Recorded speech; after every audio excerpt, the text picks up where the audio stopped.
Hello everyone, welcome back to Home and Gardening with Monique. Well, today won't be a gardening video since Halloween is right around the corner. I decided to maybe tell a story or two about maybe a creepy or scary encounter that I once had before that happened maybe a couple of years back. For those that are new or may not know who I am, hello, my name is Monique. I live in Mississippi and I love to show gardening videos and show my gardening experiences and just anything related to gardening. I also do a little bit of canning, and from time to time I might share a recipe from just here and there. But as of right now with the garden, everything is at a standstill. The seedlings are doing great. They're still thriving. I will soon be planting them out soon. And also my vegetables that I already have planted in my buckets, they're still doing great as well. My next video will be about me planting in some of my seedlings in grow bags. So that will be the next video. I'm just going to share I'm just going to share with y'all just maybe one or two creepy encounters that I've experienced. So hope you guys enjoy as I just sit and talk to you guys about it. Alright, so the first encounter that I had was me and my siblings and my mom. We were living in a shotgun, what you call a shotgun duplex apartment. And if you guys don't know what that is, I'll show a picture of it. But it's basically, it's two apartments.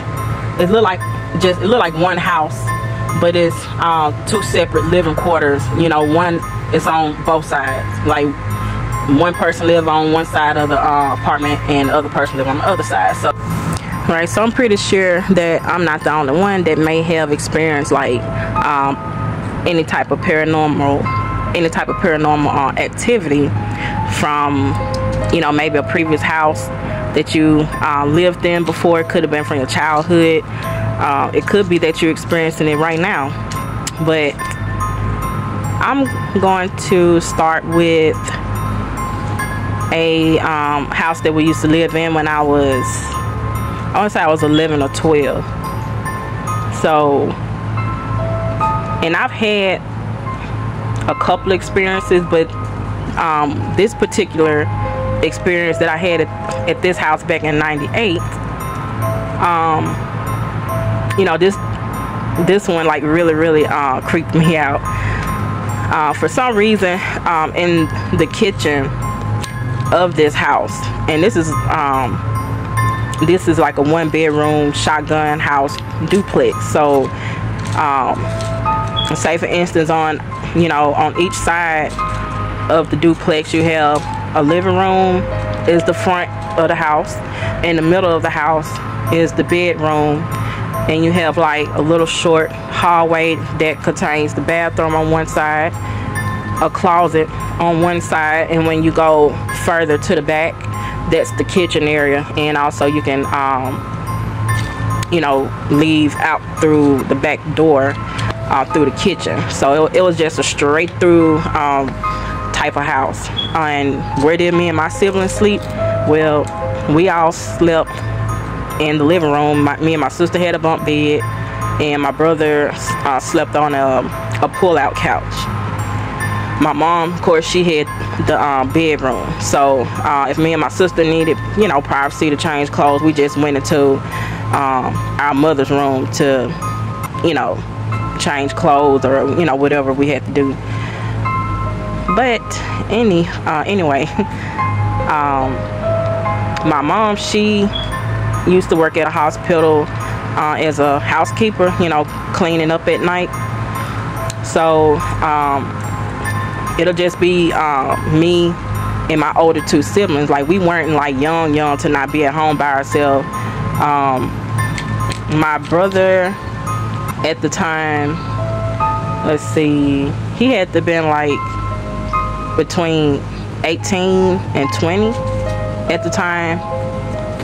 And you know, my sister, she had to been about 14, I think. But you know, that's just you know, how old we were, you know, that we had to be at home while my mom was at work. And of course, you know, if you grew up with old school parents, you better make sure that the house is clean before your parents make it home from work. So even though it was a school night, we still had to make sure that you know, we had the house clean before, you know, my mom get in. So on this particular night, it was my turn to clean up the kitchen and wash the dishes. And as a kid, I was terrified of the kitchen. For some reason, the kitchen just felt creepy, you know, like it just had some type of creepy sense or feeling, you know, in the kitchen.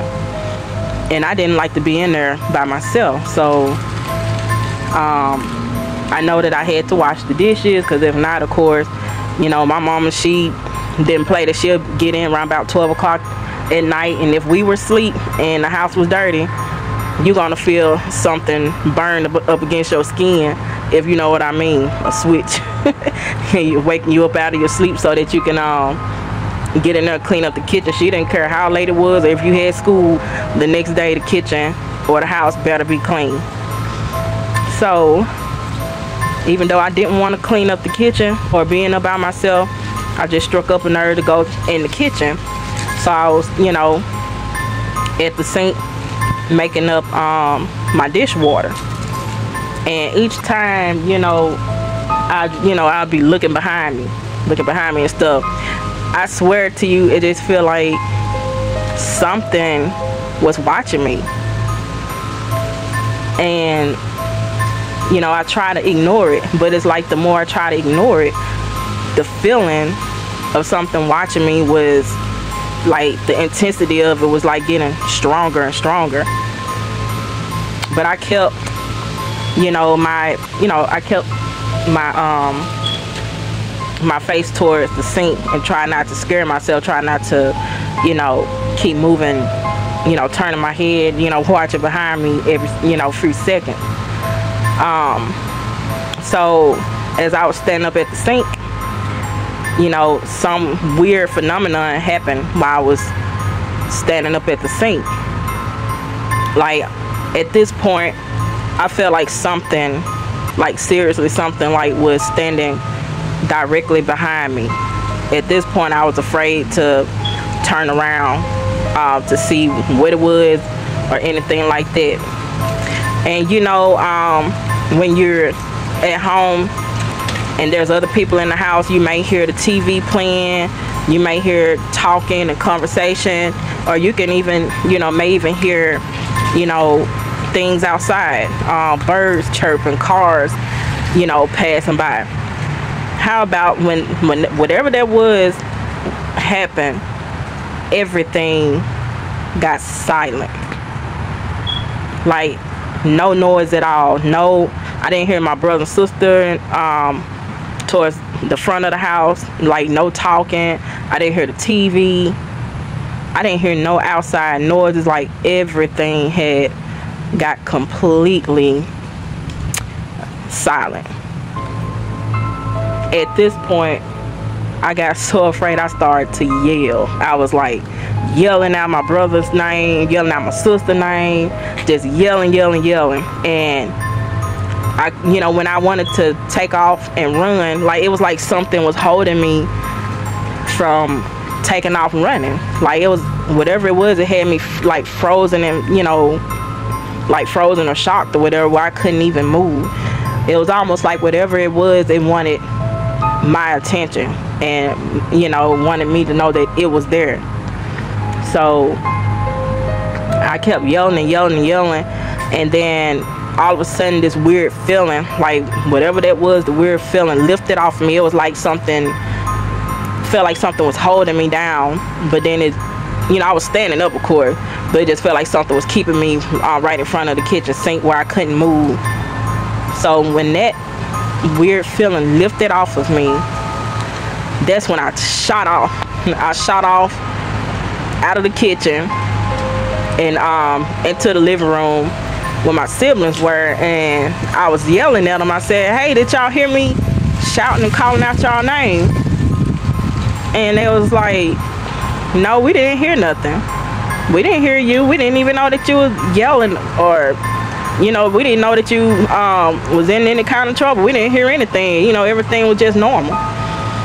So I would say, you know, in that particular childhood house, you know, that was like one of the experiences, you know, of the couple that I experienced that was creepy. You know, the creepiest out of the ones that I experienced.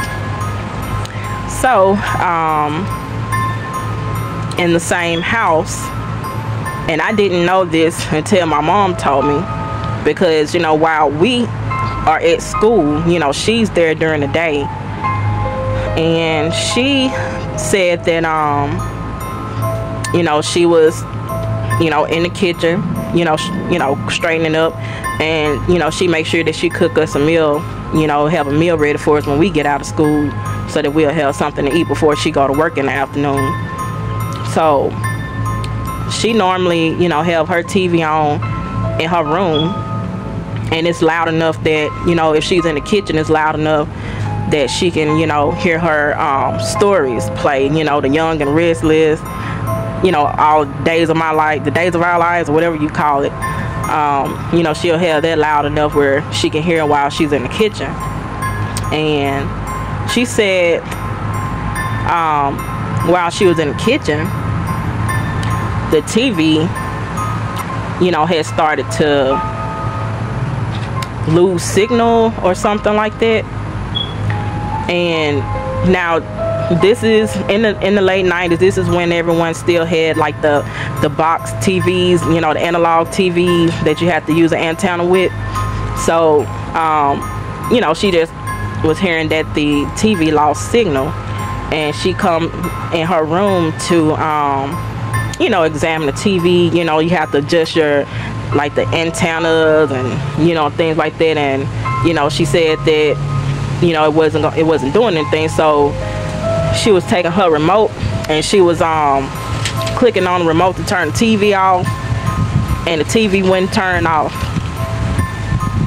So, you know, she just, you know, gave up on it, you know, just let the TV fry or whatever like that, and she just went back in the kitchen.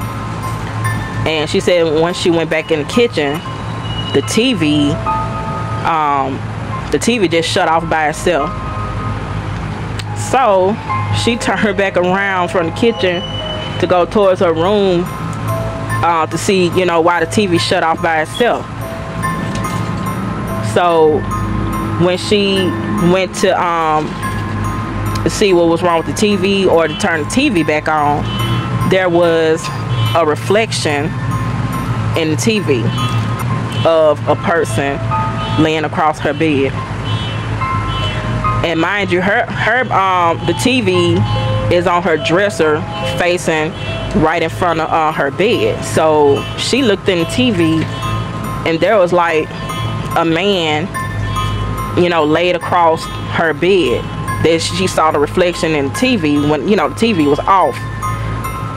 So when she turned around to look at her bed, there was nobody on her bed. And then she turned back around and looked at the TV. It, you know, like the man had disappeared. And once she turned around and looked at the TV popped back on, and her story was playing on the TV like normal. She said that happened before the incident that I experienced.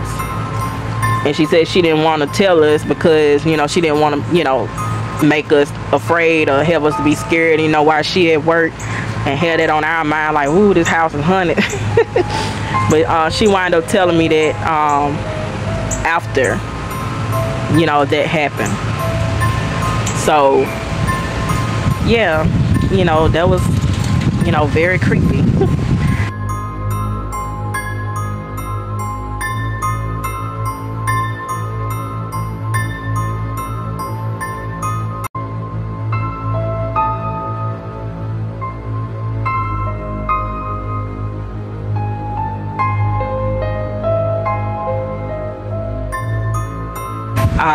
So you guys, I'm going to, you know, stop at this one right here. I'm just gonna call this part 1 of my paranormal experiences. And I know it's not one of those, you know, very, very scary things that, you know, people may want to hear, but I'm just sharing my experience because it was creepy to me. I'm pretty sure people have had more scarier experiences than I have, but that's just a couple. That's just one that I'm sharing with you, and I do have more. I just don't want each video to be that long, so I am going to do a part 2 because after we moved into another house, when I gotten a little bit older, I think at this time I had just started high school with the new house, the next house that we had moved to. So I'm going to share with you the couple of experiences that that I had with, you know, the next house. So I hope you guys stay tuned for the next story, and I hope you guys enjoyed this story. So stay tuned for the next one, and I will see you guys later.